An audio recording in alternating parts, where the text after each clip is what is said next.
The impairment and derailment of the development of infantile omnipotence by childhood psychic trauma may produce a sadomasochistic fixation. Frantic, even heroic efforts at healing and self-repair are not likely to succeed. The intrapsychic and organic residuals produce a variety of forms of psychic pain. We have long known of the residuals of the problems of depression, anxiety, guilt, envy, and rage. More recent studies have found permanent organic changes in various parts of the brain as a result of traumatic experiences. Shore focused our attention on the paralyzing, deactivating, happiness precluding action of shame being a major consequence of early childhood trauma. This problem results in motivating a reactive need for dominance as a defense related to sadomasochistic developments. The possibility of spontaneous healing of these early wounds is minimal. We also find changes in perception and registration that become permanent. Freud's original conception that the repressed material has been accurately perceived and preserved unchanged in the state of repression. However, we now know that the opposite is true. In traumatic states, its sequelae, it sequels perceptions and registrations, memory, is distorted in order to make possible the survival in a life-threatening state. The consideration of the life story of Jerzy Kosinski, we will have to face the enigma. What was the subjective psychic reality of his trauma, and how did it affect his life and death? To what extent was he successful in mastering and healing himself, considering his endowment with extraordinary talents? May we assume that the events of the first 8 years of his life influenced significantly the imagination, behavior, and writings for a lifetime?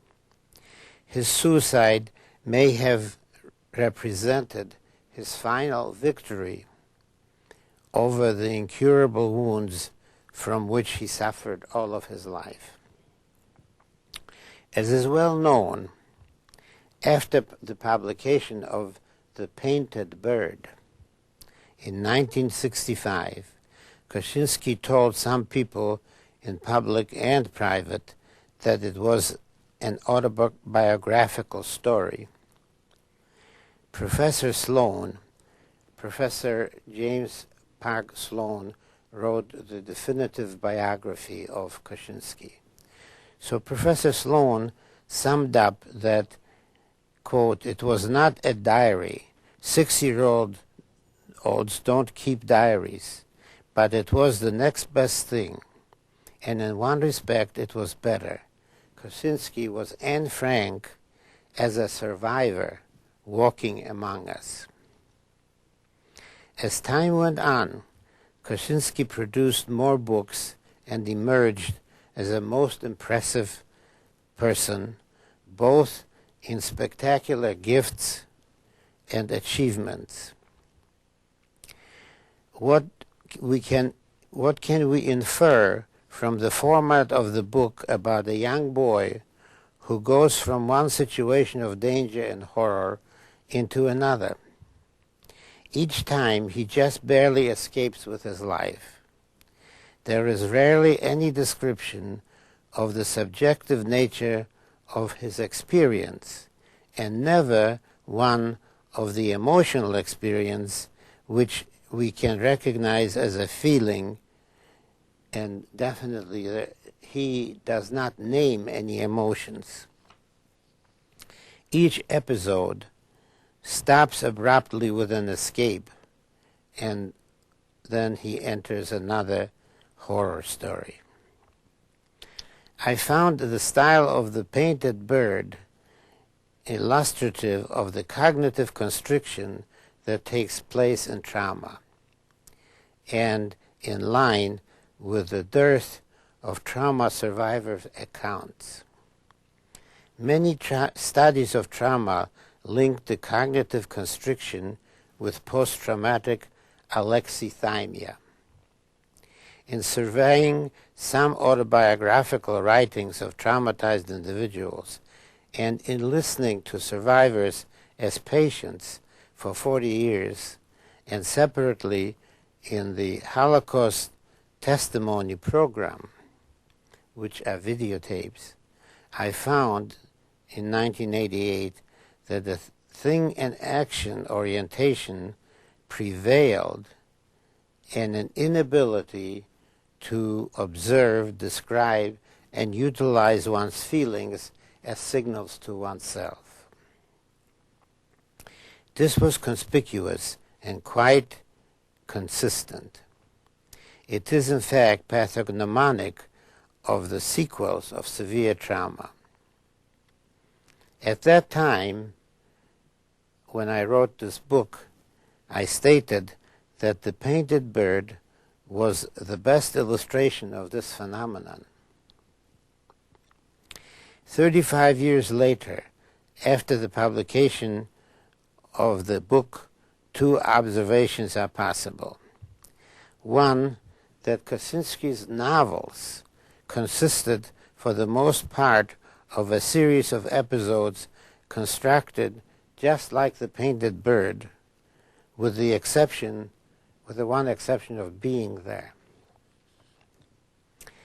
And two, that his life was evolving in many similar symptomatic characteristics. In the painted bird, Jerzy's imagination and poetic creativity presented an artistic elaboration of his childhood experiences. By comparing the personae in the painted bird to the historical individuals, we get clues as to Kosinski's psychic reality and the defenses utilized to present his situation of barely avoiding being overwhelmed. Let us briefly review some of the characteristics of the characters in the story. The first one is Marta. Kosinski mentions in the first sentence that he lived in her hut, quote, expecting my parents to come for me any day, any hour. Since in reality his parents had been with him all the time, this first shorthand expression must reflect the worldview of an 8-year-old traumatized child. He was waiting for the return of his earlier childhood when the parents were omnipotent and provided him with a comfortable and secure setting or a fantasy thereof. Marta is described as old and always bent over, as though she wanted to break herself in half and couldn't. Her long hair, never combed, had knotted itself into innumerable thick braids, impossible to unravel. These she called elf locks. Evil forces nested in her elf locks, twisting them and slowly inducing senility.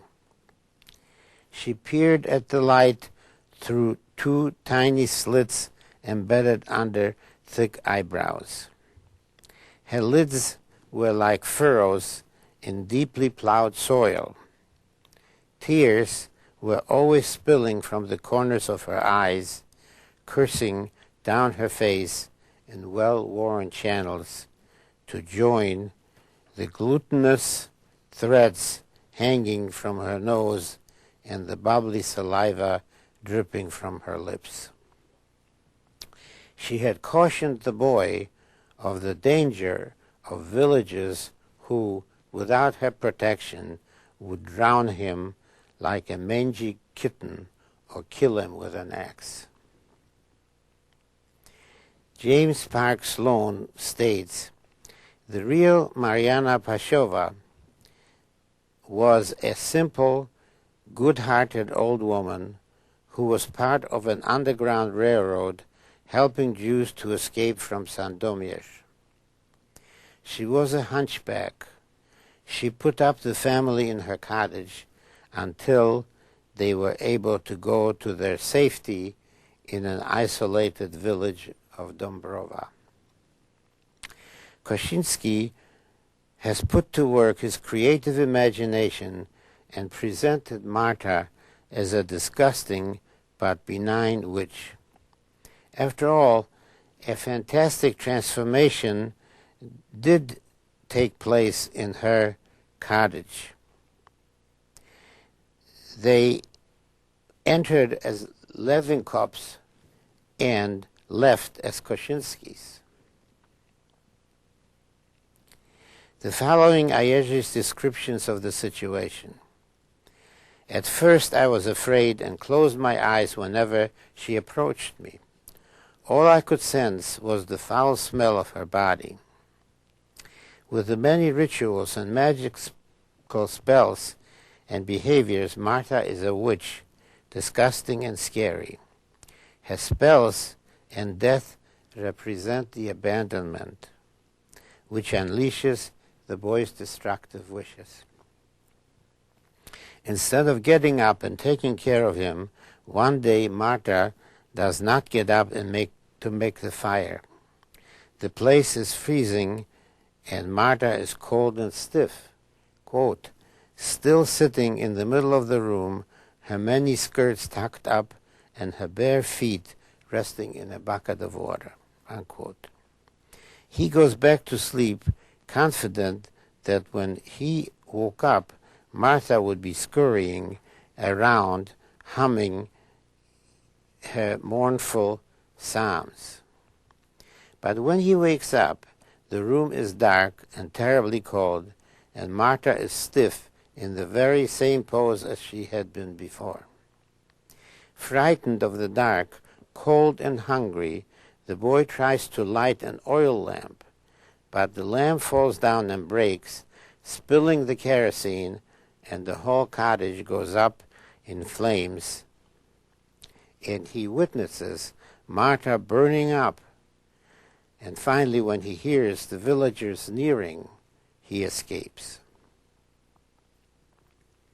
In the next village, a peasant catches him and very roughly stuffs him into a sack, ties the sack, and takes it home. Let out from the sack, the boy is beaten with a whip and kept in a firewood bin. An old woman, Olga, comes and buys him from the torturers. She leads him by a rope on his neck to her hut. It turns out that she's another witch and village healer. He lives in her cottage and becomes her little helper. When spring comes, the plague breaks out. He and his patron care for the victims of the plague with a combination of magic, superstition, and her special home remedies. At the end, he comes down with the illness as well. Her treatment is to bury him naked up to his neck in the cold ground for 24 hours, during which his survival is threatened by fierce crows. Another episode involves the story of the painted bird. Lech is a village simpleton, a nature boy, whose life activity is bird catching. Besides catching them for profit and food, he intimates a folklore and mythology that humanizes them, at least to his own level. Kosinski spins another tale into this one. It is a kind of romantic story that breaks down into an orgy of sex and murder.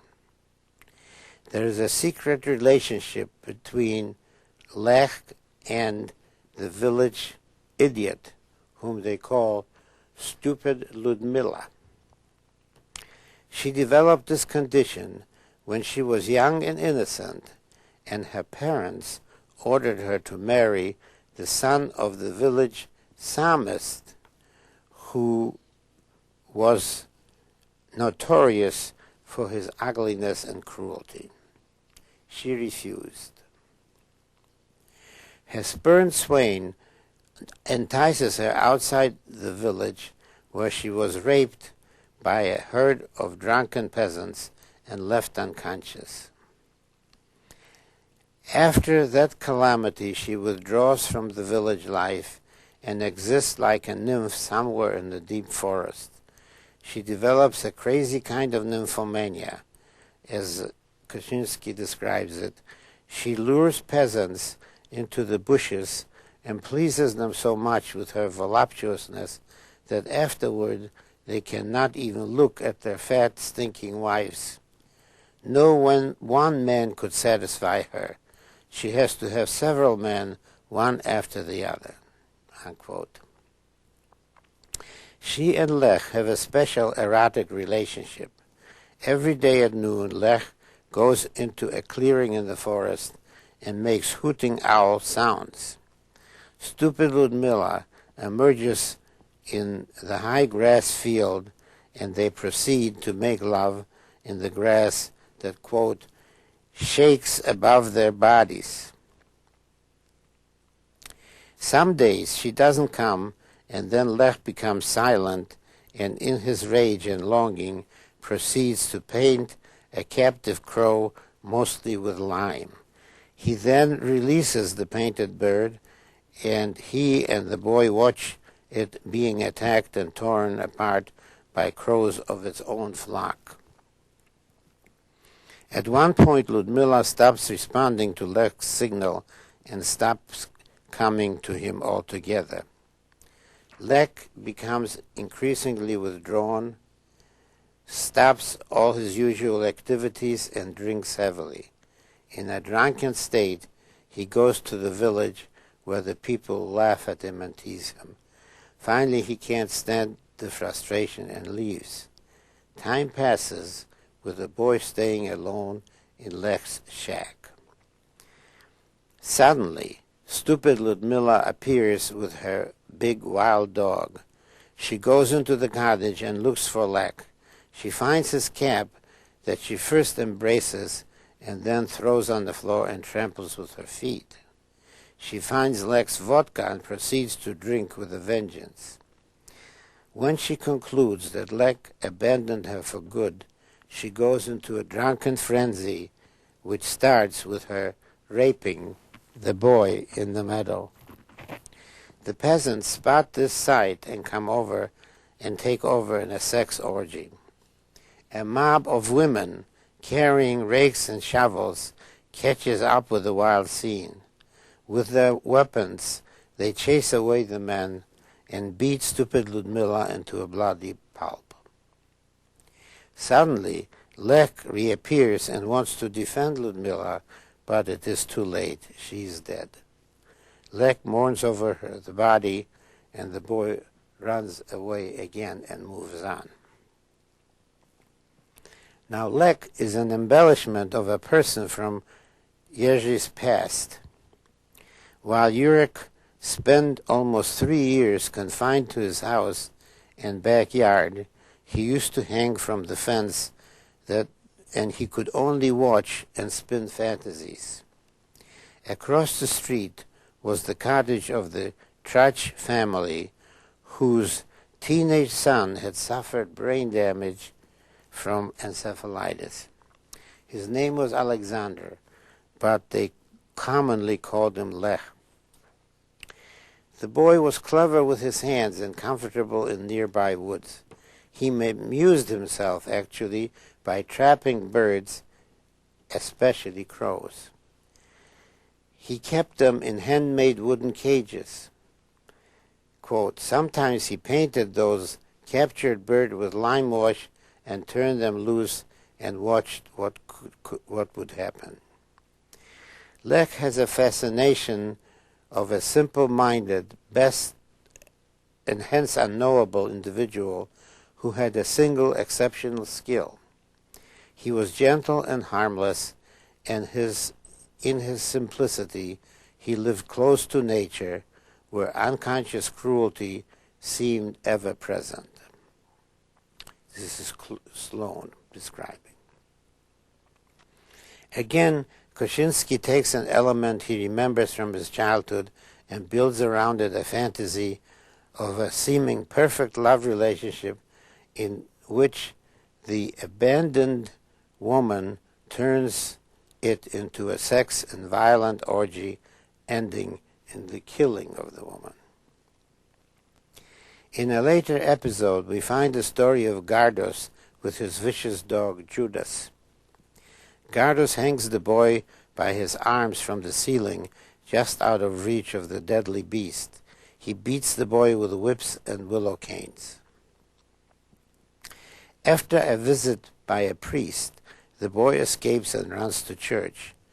There he learns about prayer and thus becomes able to replace the terrible feeling of helplessness with the power of prayer and days of indulgence.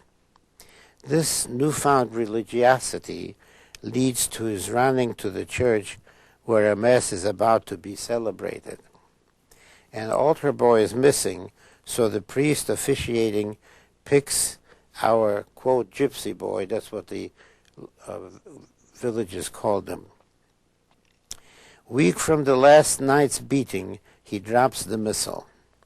For this transgression, the peasants throw him into the cesspool behind the village outhouses to drown. This episode is one in which Kosinski actually tries to describe the imagined experience. Quote, I retched. The peasants swung me by the hands and feet. The pale clouds in the sky swam before my eyes. I was hurled into the very center of the brown filth which parted under my body to engulf me. Excuse me. Daylight disappeared above me, and I began to suffocate. I tossed instinctively in the dense element, lashing out with my arms and legs. I touched bottom and rebounded as fast as I could. A spongy upswell raised me up towards the surface. I opened my mouth and caught a dash of air. I was sucked below the surface, and again I pushed myself up from the bottom. The pit was only 12 feet square. Once more, I sprang up from the bottom, this time towards the edge. I caught hold of a creeper. And he describes that the child, after escaping this disgusting pit, was mute for 6 years. And actually, Kosinski was mute when he was liberated by the Soviet army and remained mute for a long time. Again, this episode echoes an event in Kosinski's life. Having been good at the church confirmation school, Jerzy and his friend were picked to be altar boys. He did drop a missile, picked it up and handed it to the priest. The nature of the fictional punishment gives us another view of Kosinski's fantasies, their sadistic nature, and the image of the horrible, almost unimaginable danger that goes with it. In The Painted Bird, the little boy dries off the muck and proceeds to the farmstead of Makar. In this place, known for breeding goats and rabbits, the boy finds a wonderful adult love affair with the adult daughter of the peasant, Evka. In this fantasy, he responds to by attributing to himself, as a 9-year-old child, the capacity to have a marvelous physical and emotional love relationship. But despite this being a fulfillment of erotic wishes, he cannot keep it. Precipitously, everything falls apart. The boy gets involved in Makar's bestiality when Makar orders him to kill and butcher his unsatisfactory sex object that happens to be a giant white female rabbit. When the boy fails, he is beaten so severely that he cannot stand up and return to Evka. She gives up right away, and the boy sees the biggest buck led into the house. He looks into the house, and Evka is fornicating with the goat. Her father and brother, whose sexual adventures with goats had been previously described, encourage her, and she, quote, couples passionately with the buck, gyrating, thrusting, and embracing it. She then proceeds to have incest with her brother and father. Kosinski describes these reactions attributed to the boy as he escapes again. Something collapsed inside of me. My thoughts fell apart and shattered like a smashed jug. I felt empty as a fish bladder punctured again and again and sinking into deep muddy waters. At this point, the boy gives up hopes of finding a good caretaker in favor of his new ideal, people who are successful and, quote, in league with the devil. He concludes that the Germans are in league with Satan, and that is why they always win. He decides that he was persecuted because he looks dark, indicating that he was himself a little devil. Although he is not yet favored by the devil presently, he hopes that he will make a deal with Satan in the future. He describes his evil self, quote, how many times had I dreamed of the time when I will be strong enough to return, set their settlements on fire, poison their children and cattle, and lure them into a deadly swamp. He goes on with a statement that may well foretell his life and death. The time of passivity was over. The belief in good, the power of prayer, altars, priest, and God had deprived me of my speech. My love for Evka, my desire to do anything I could for her, also met with its, quote, proper reward. Again, this story makes reference to a real person. Evka Migdalek was a neighbor girl. He revealed to her his true identity, and she reported it to his parents. As a punishment from his parents, he was cut off from all contacts with other children and condemned to total isolation. Now I'm going to review Kosinski's alleged life story and the plots of his novels. The style just reviewed appears in most of Kosinski's books. His novels show the same characteristics as The Painted Bird. 1. Each novel consists of a series of episodes which are not continuing in the next story. There's always some major discontinuity. Even if the protagonist is the same, he appears in a different guise or reflects a different milieu or motivation. 2. Each story is dropped abruptly. consequences, after effects, or the need to return to the home base does not appear. If we consider Steps, Kosinski's prize-winning novel, we find the following episodes, to mention just a few. One is he finds an Italian peasant girl and, quote, liberates her by the use of his magical American credit card. After outfitting her and feeding her the first splendid supper in their hotel suite, she grows amorous. He just up and leaves her. Professor Sloan told me that Kosinski had just such women who accompanied him to sex clubs. For many years they participated in various sex activities, but in the last year Kosinski became more like Chance the gardener from Being There, who prefers just to watch. Considering his extreme phallic orientation and need to ward off shame, his becoming totally impotent in the last year of his life was probably the most terrible and unbearable blow.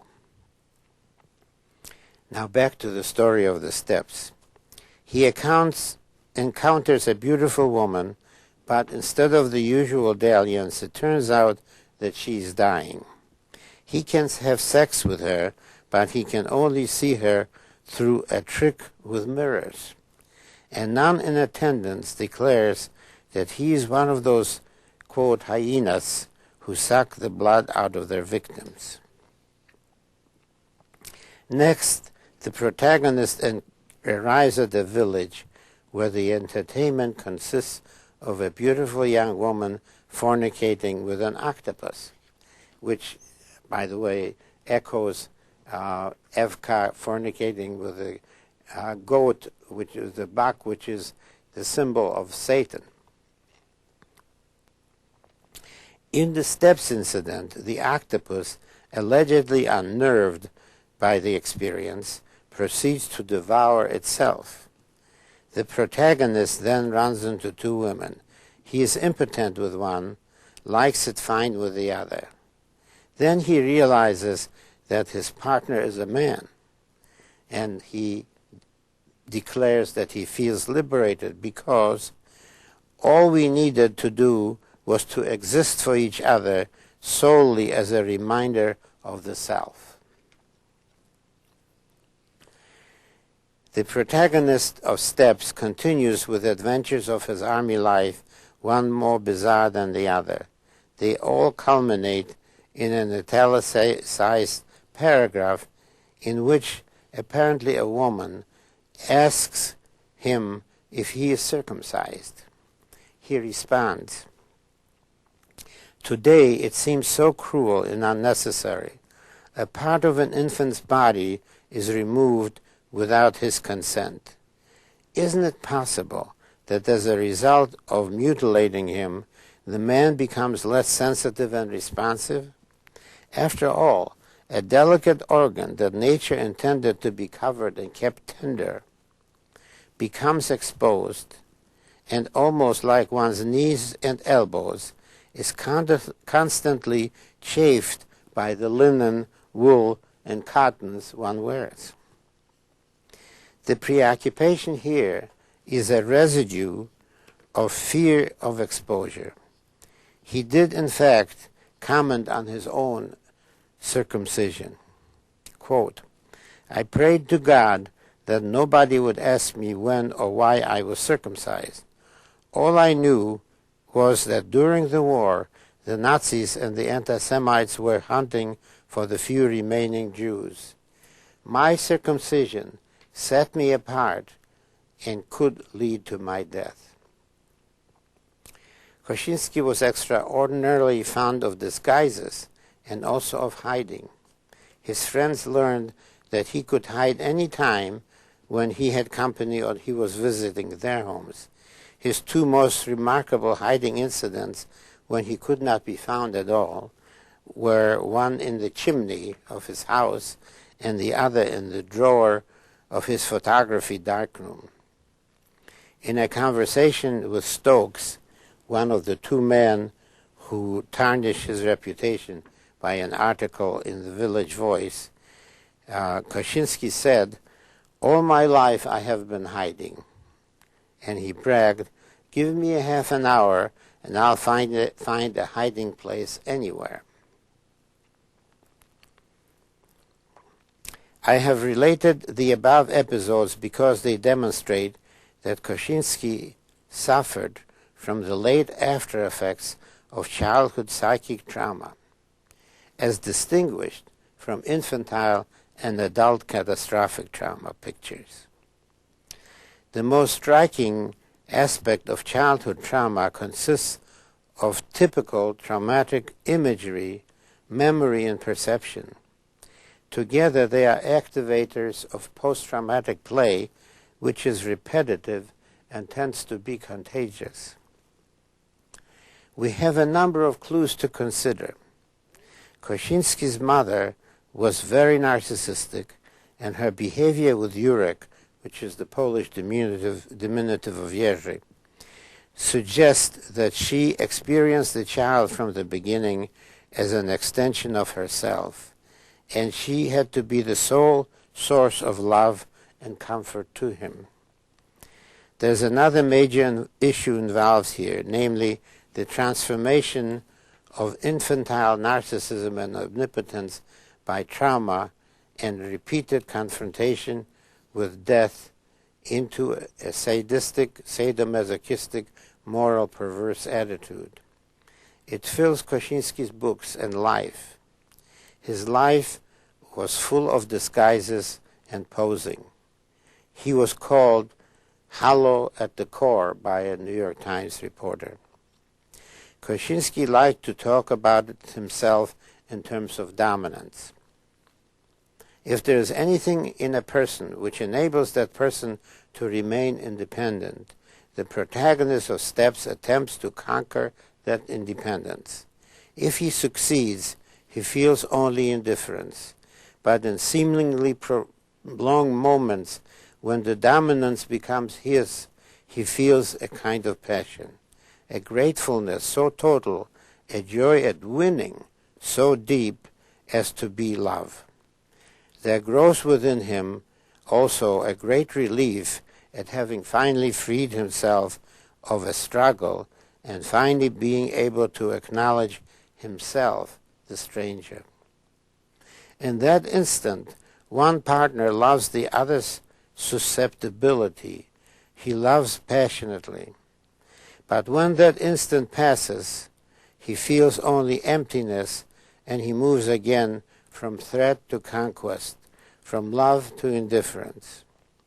From the point of view of the protagonist of Steps, the only truly satisfying relationship is one growing out of domination, one in which his experience of a certain form of the past can be projected onto the other person. The joy of dominance may be ephemeral, but it is much preferable to what it serves to avoid, namely a submission to sadomasochistic relationships. Between his mother's insistence that he cling to her and that any contact with Jewish or Polish children would contaminate him with the taint of death, and his father's detailed man-to-man explanation of the dangers, the probability of death if Jurek did not follow his instructions to the letter, we have an accurate example of what Schengold called soul murder. In addition, in the hours of hanging on the fence, Jurek observed many closed, covered cattle cars loaded with Jews on the way to their death, with only a few able to reach to the opening covered with barbed wire and plead for a drop of water. Little Jerzy hated Jews and Poles and admired and identified with assessment. This aberration was continued throughout his life, with one of his favorite games was designing esoteric uniforms and going to countries where people would defer to him and obey him because of the uniform. He was cruel to dogs, and until the last few years of his life, also to children. He was so afraid of being engulfed by a woman that during his marriage to Mary Hayward Ware, the widow of a steel magnate, as they moved from one of her mansions to another, he insisted on keeping all of his things in one separate room with him, his own room. Kosinski reflected on the irony of his life.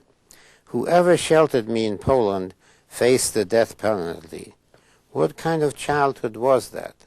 Traumatic, no question about it. I, the child, was responsible for the endangerment of adults. In the wake of trauma, people develop a doomsday orientation, a dread expectation, even conviction, that lightning always strikes twice, and that sooner or later the fate worse than death will return. That means the trauma will return, the traumatic state. Many of his experiences, including some post-war ones, produced his need to be dominant and invulnerable. But Kosinski not only had his fears, but also psychosomatic expressions of his anxiety, which consisted of heart irregularity and panic attacks.